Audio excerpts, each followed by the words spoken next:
everyone, and welcome at your guitar workshop. In today's lesson, we're going to be looking at Say You Won't Let Go by James Arthur. I wasn't necessarily planning on doing this, but one of my students is working on it, and I figured I might as well do a quick video on it and share it on my YouTube channel as well. In this video, the first thing that we'll do is look at the chords that are being used. Secondly, we're going to be looking at the picking pattern.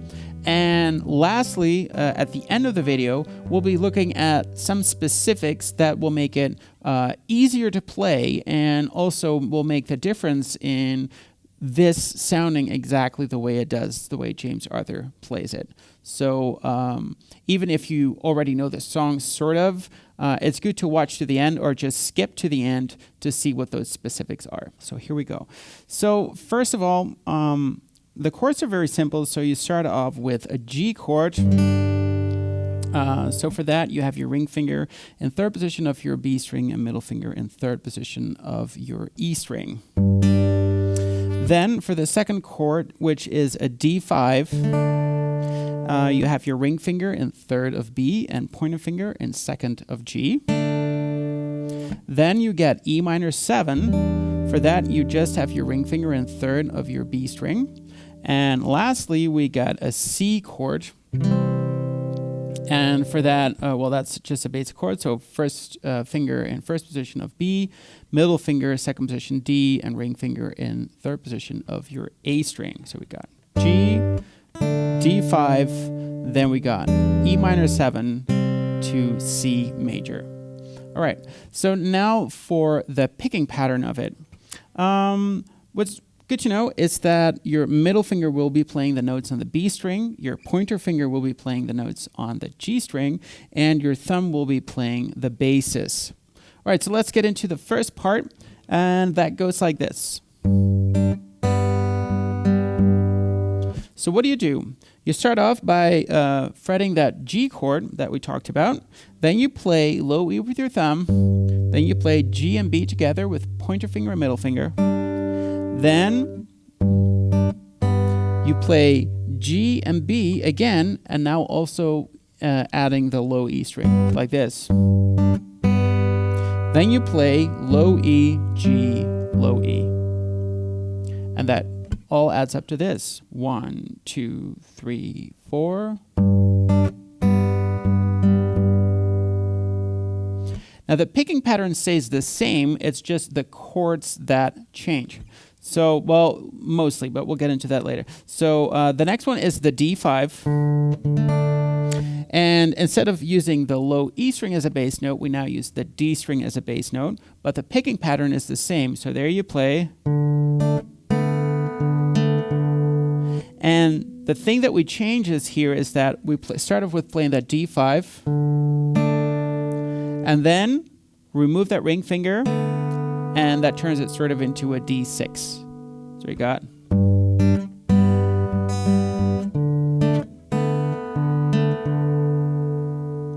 Then we go to the next chord, which is E minor 7. And there you do the exact same thing. But now the bass note is back to the low E string. So you play.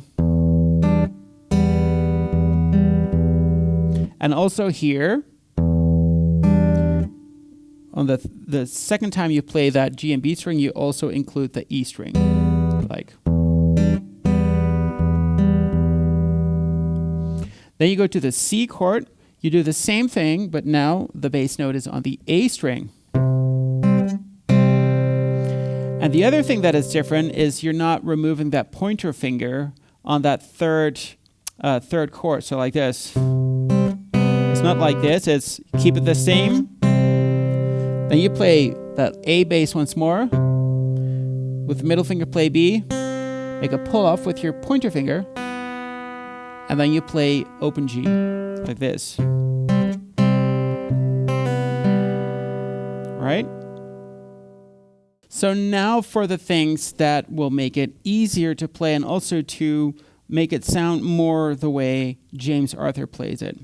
So the first thing, and you may have noticed this already, is when I play this, I stop the strings in between, right? So I play bass, I pluck those two notes, and then my hand taps the strings to mute them. And then I play them again. So I got...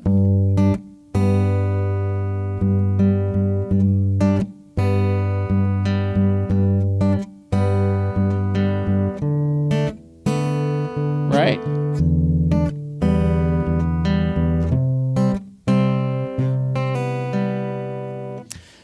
Now, the other thing that is handy to know is that when at the end, when you go from the C back to the G chord, when you play that open G at the end with your index finger, that's where I start switching to the G chord. So, because you want to be on time for that G chord. And the other thing is that I'm just putting my middle finger down here, like this, and then I just put my ring finger down the moment it's needed, right? So you don't have to worry about moving that entire chord into place for the next loop, so to speak. So together, 3, 4.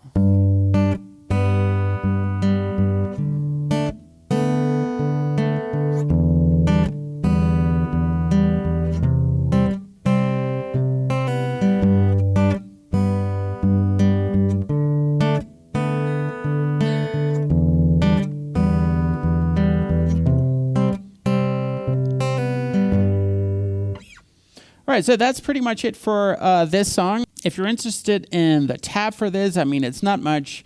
It's on my Patreon page. Make sure you check out my website. There's lots of other pop tunes there. Wishing you a great week or weekend, and see you again sometime. Bye.